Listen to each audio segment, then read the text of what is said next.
The Bears did it. They found a way to not have a losing season in 2019, finishing the year off with a victory against the Minnesota Vikings to finish the 2019 season at 8-8. What is going on, y'all? Fox Sports Talk back at it with another video talking, of course, some NFL in here to talk about this game between the Bears and the Vikings, the season ending game, and I shouldn't even say ending because the season ended for the Bears already, but the last game of the season for the Chicago Bears, in which, as I predicted that they would win, and they in fact did, 21-19 on a last-second field goal by Eddie Pinheiro. So funny enough, that's just how life works, right? Our season last year ends on a missed field goal by Cody Parkey in the playoffs against the Philadelphia Eagles, and our season ends on a game-winning field goal by our new kicker, Eddie Pinheiro, but we don't make the playoffs. So it's like, that's just life for you folks. What can you say? But with that being said, I have a lot to get to, folks.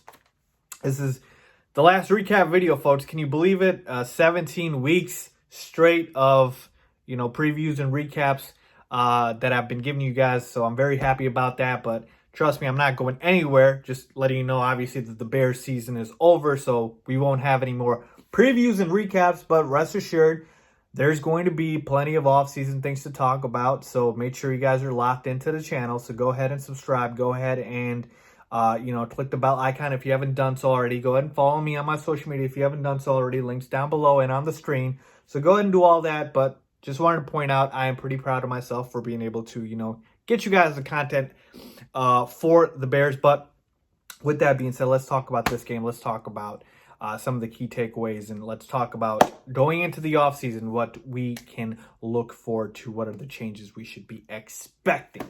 So remember what I told you guys going into this game, the scoreboard means nothing to me. It is a meaningless game in terms of the outcome, okay? So I don't give a damn that the Bears won this game and finished the season at 8-8 and they don't have a losing record, okay? Because 7-9 sounds so much worse than 8-8, okay?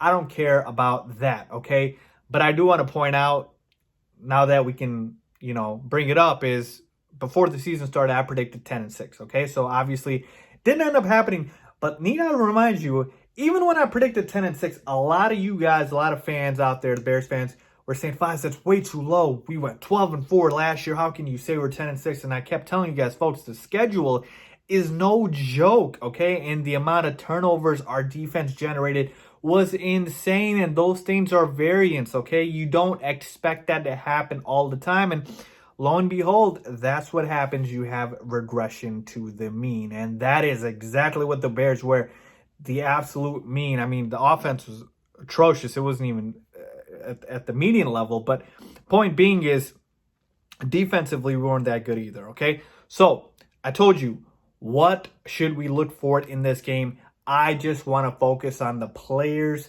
that you see in this game that we want to keep for the Bears roster next year, okay? That is all I wanted, okay? And looking at this game, okay, and seeing what happened here, let's just quickly talk about the offense. Mitch Trubisky, 26 for 37, 207 yards, 0 touchdowns, 0 interceptions. Not a great game, folks. I mean, it's not rocket science to figure that out for Mitch. Should have at least thrown a touchdown or two. Here's the thing about Mitch. I'm going to hold off on his full analysis for another video because that is going to be the biggest topic. Obviously, we're going to talk about in the offseason is what the hell do the Bears do at the quarterback position? Do they stay with Mitchell Trubisky? Do they look to bring in somebody else? What do they do? Okay, so let me put a bookmark right here on Mitch and move forward with the other players. David Montgomery, 23 carries for 113 rushing yards and a touchdown, folks. I just want to tell you this much. David Montgomery, I'm already sold. Okay, I'm already sold on this kid. Why? Because the Bears' offensive line cannot run block to save their damn life. Okay, and David Montgomery makes lemonade out of the lemons that the Bears give him. Okay, the Bears' offensive line gives him nothing, and he is still able to make something happen out of nothing. Find running room where there is none. It's always like David Montgomery finds like an extra 2-3 yards when you think he's down. And that's what you like in a running back, folks. And so another 100-yard game for David Montgomery. If the Bears offensive line, I'm telling you right now, if it was even somewhat competent, David Montgomery would have had a monster 1,000-yard season. Okay, so I'm already sold on him. Obviously, I want him back next year. He's going to be back next year as our starting running back. Let's move on to Allen Robinson. What can you say? Flat out stud. 9 catches for 71 yards, Mr. Consistency. If the question is, who has been the Bears' best player all season long, and your answer is not Allen Robinson, you're just flat out wrong. I don't want to hear it, okay? So obviously, I've told you guys this before. Now that the season has ended, I want Ryan Pace at Allen Robinson's house on the doorstep, ringing the doorbell and telling him, listen, sign this contract whenever, you're able to via the legislation of the CBA and whatnot, okay? But point being is I need Allen Robinson to sign a new extension right now, okay? So obviously you need him back. Riley Ridley, okay? The rookie receiver finally got some snaps going. He had a nice 34-yard catch at the end that ended up helping us set up the game-winning field goal. So like that, 3 catches for 54 yards. Obviously, he's going to be able to come back next year. He was just a rookie this year, so we like that. Anthony Miller, he got hurt in this game, but obviously I told you guys I'm sold on him. So we like that. Eddie Pinheiro, I got to give shout-outs and a round of applause to him. Hit the game-winning field goal. So I told you guys this when the kicking competition happened as well. I said Eddie Pinheiro is the guy. We got him from the Raiders, and we traded for him, and I knew he was going to be the guy for the Bears. I like him. He had a few rough patches here and there, missed a kick against the Chargers, but again, folks, no kicker's perfect, okay?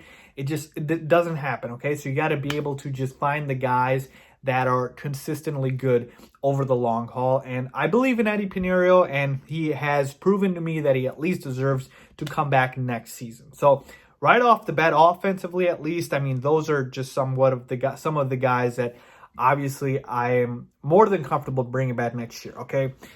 But defensively, folks, I'm telling you right now, I've been calling it for weeks. The Bears defense is overrated. We let the third-string running back for the Minnesota Vikings, Mike Boone, rush for, what do we have here? 17 carries for 148 yards and a touchdown, folks, okay?